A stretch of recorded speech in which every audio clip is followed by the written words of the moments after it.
fatal heart impacts, past painful scars. In fact, I blast tasteful bars and pass. I back up my actions, fact don't ask, grab reactions, jacked attack with every word, then act with class as they hear me snap. I got nothing to lose, cause I fought and felt the bruise. Now I'm not the one confused, call the shots and they produce. I ain't lost, I'm finally loose, pick a new silver excuse. I need the views to boost me to a new abuse of being used. Everybody wants a piece now, y'all can rest in peace now. You're dead to me, so peace out. Remember, you're just freaked out. Get ready for defeat now. Alrighty. Hello everybody. This is Kirisho here, and now, let us begin. Within the last part, I introduced the character of Hope. Now, this will be the story of her timeline, and how exactly it ended up the way it is. Now, we will start with the day Izuku Midoriya was killed. In some distant planet, he was destroyed, annihilated against a foreign threat he has never faced in his entire life. And the culprit took his body. As soon as they arrived on Earth, they made their presence known by destroying many of the largest cities, before arriving in Japan, as they throw his corpse to the ground, Midoriya's lifeless body smashing onto a car. Now, as that does happen, many different people do feel the strange power level. Meanwhile, over at Midoriya's house, Hisashi, Inko, and Mina, all of them, they were made aware of this disturbing presence, along with the TV station changing, to show that Earth's mightiest has been killed, and his corpse is being displayed like a trophy. Now, with all of this, Hisashi and Inko, they leave in absolute rage, flying to the city as they do try and go fight with this threat, along with Momo, Mina being left behind. Now, as they do begin to fight, the battle would rage on, this threat merely toying with them, and seeing how much enjoyment it can get out of them, until the day it kills Inko and Hisashi. However, we will start with roughly a few days earlier, before their deaths. In fact, let's start back with Izuku Midoriya, and a current facility. Many of Earth's forces are being deployed, and all around the clock there are multiple things happening. Now, with all of that, a project which has been deemed inhumane is allowed to pass. However, the problem with the project was material, and what to build and base it off of. And there were multiple ideas, multiple candidates. However, there was one, which Hatsume explained would be the best. They can recreate the Earth's mightiest warrior, and make sure that he is able to carry on. Now, this would mean cloning the dead man, the warrior Izuku Midoriya. Now, this idea was allowed to pass, and, well, Mina, she did try and recover Midoriya's body. However, at the same time, you do have these people, who went to go collect it. As soon as they both met, Mina was on the defensive, explaining that he had to be buried. Meanwhile, they did offer up alternatives, exclaiming that they can bury him but they just need a few samples, and things that they would like to take from him. They just need his blood. Mina, unsure of what they mean, as they do continue explaining to her that they can rebuild him. They can take him and make him better.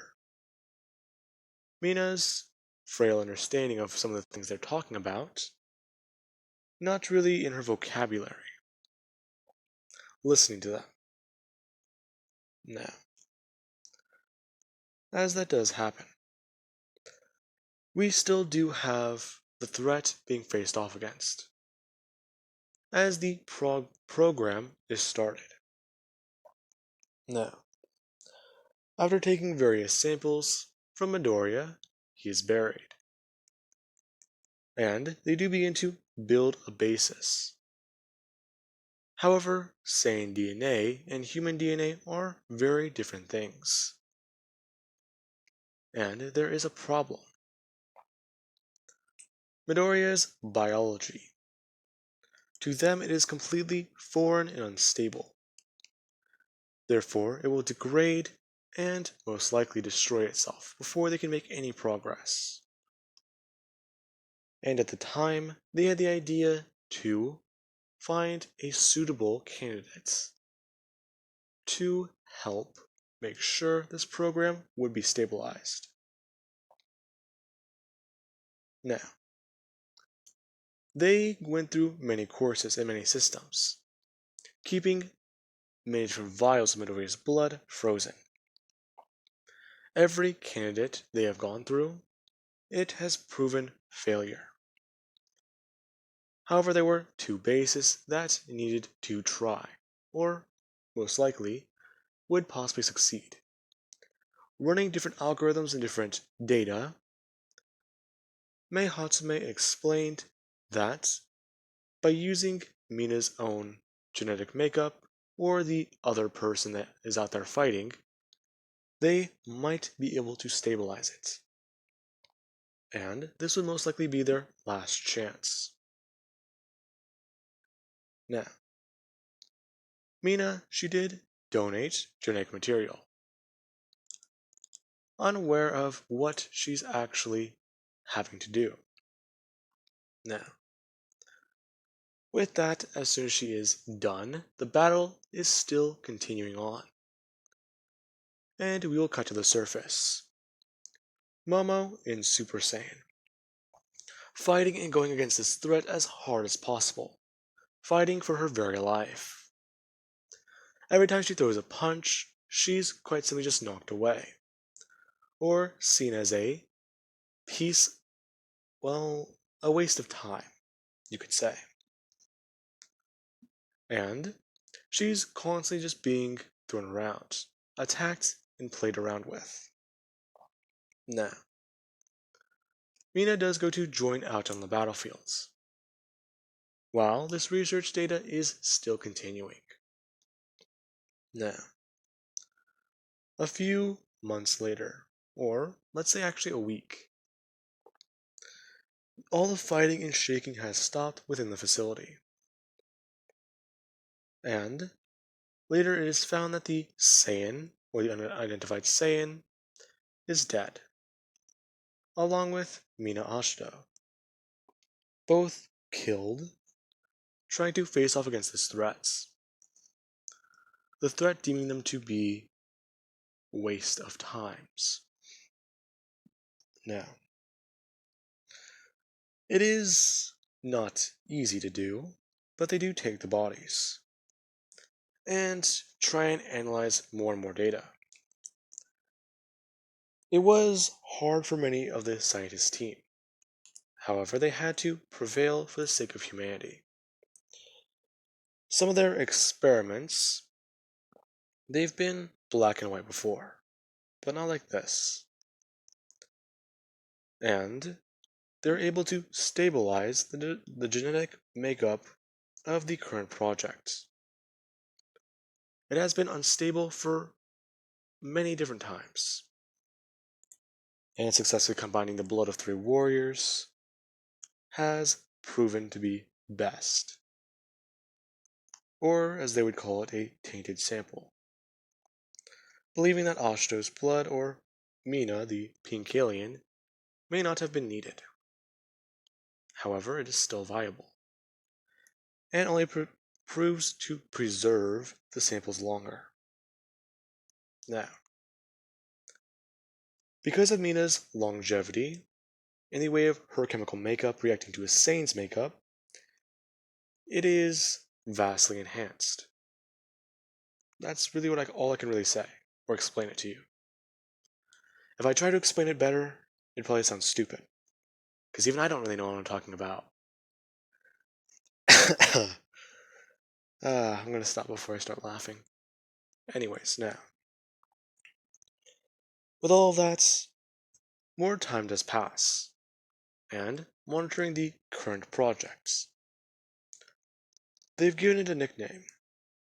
Upon many different ideas and things conflicting with each other, the Earth's defense forces have all been taken down.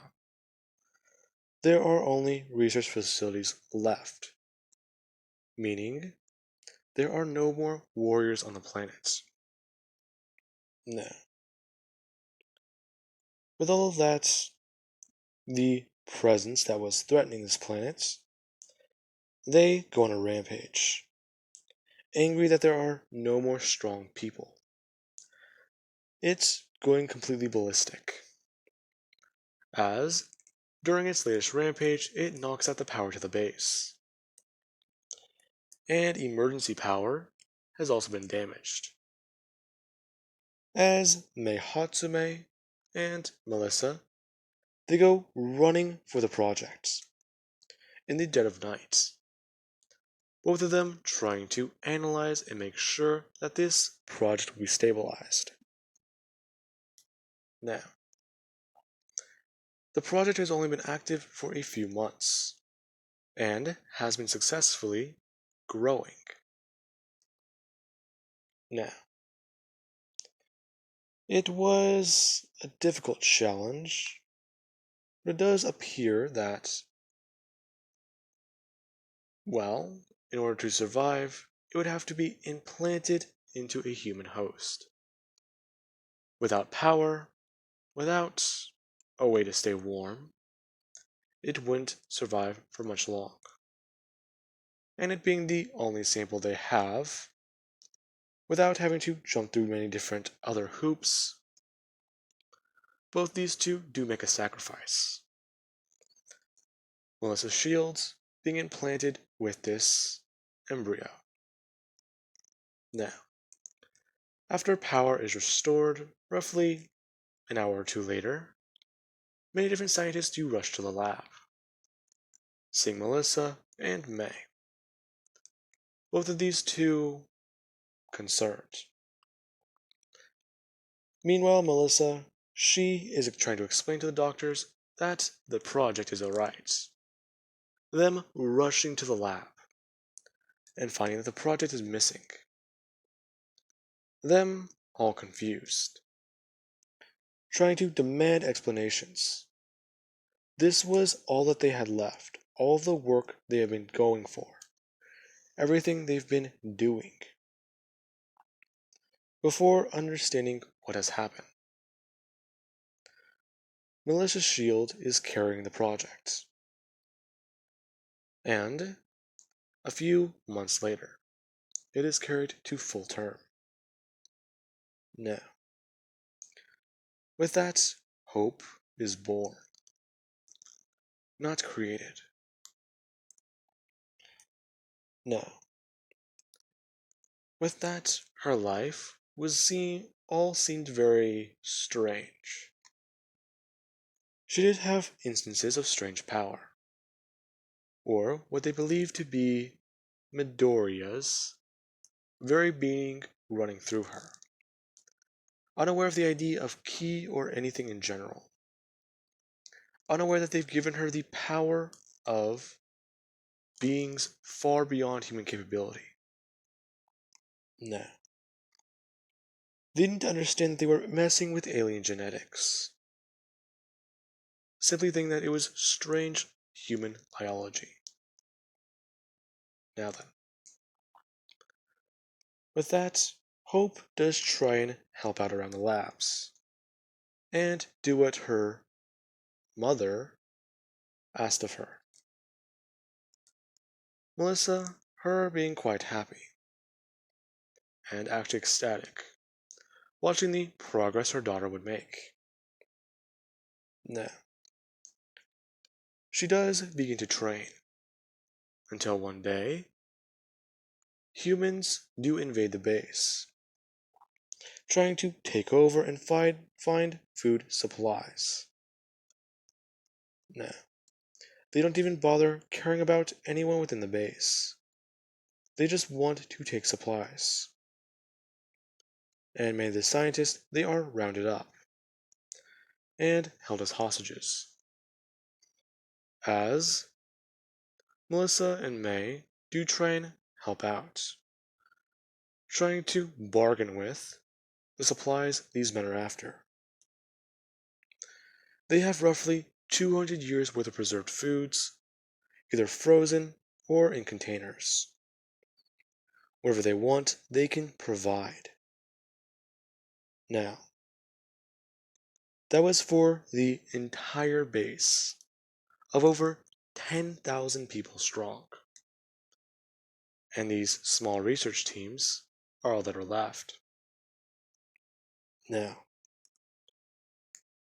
the men, they do try and accept these supplies. However, they do want to keep their hostages. Until Hope does rush in, going to attack these strange men. Her moving at insanely high speeds, being able to blast one of these men across the face with her arm, immediately sending him flying faster than the eye can perceive into a wall, as the man is killed. Her then moving insanely fast, and catching the barrel of a gun. The scientist screaming for her to move out of the way, as the man pulls the trigger directly into her chest. As the bullets are firing, they're just bouncing off of her, and barely even doing any damage, or little to no damage. Before she simply just takes out the rest of the team, completely effortlessly. Now, she is still confused by a lot of these things. Along with that, she does ask everyone if they are alright, them perceiving her as a monster. However, they do still remember she is a child and this is what she was created for. She was created to fight against that threat and protect humanity. That is why she was given the name Hope. Now, with that, many different ideas are thrown around before the suggestion of time travel, trying to piece together Earth's strongest minds, trying to reach out and contact many other bases. As they are able to reach out to a few remaining and possible locations for the Earth Defense Force, they are also able to confirm that time travel is most likely possible. However, it's simply how they would try and do it and achieve it. That would most likely be their problems. This being what May and Melissa, along with many different scientists of this generation, do go on to try and complete. Along with the hyper-intellects, Sayako and Telly. Her throwing out wild ideas about what they can do. Many of them Melissa and May do not understand. However, upon looking at the data she does send over, it does seem like it could all be possible. what she is saying. However, she does also throw out many different ideas. The fact being that if this is truly possible, what would happen to their timeline?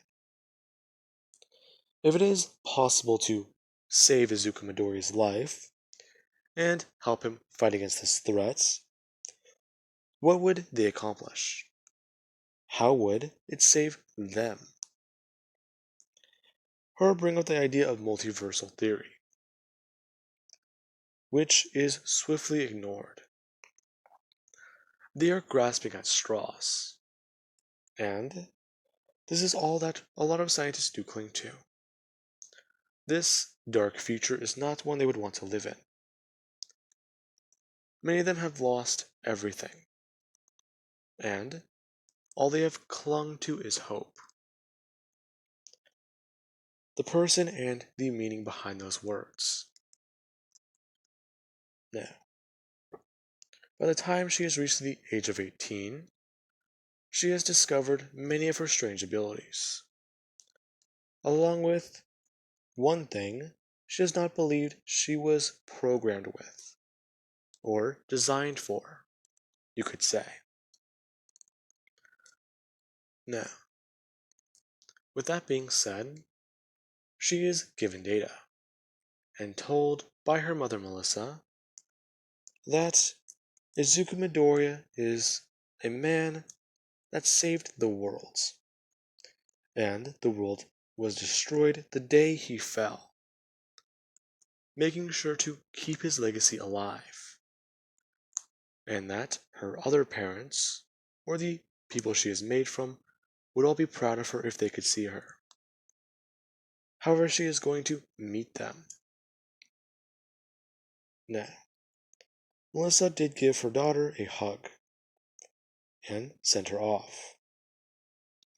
As her daughter disappeared in the sky, Melissa was hiding her tears, waiting for the timeline to change on a fly. Her life's work disappearing. Now, I do hope you guys enjoyed. And yes, I did just pull an X23. And probably mislead the fuck out of you guys with this character.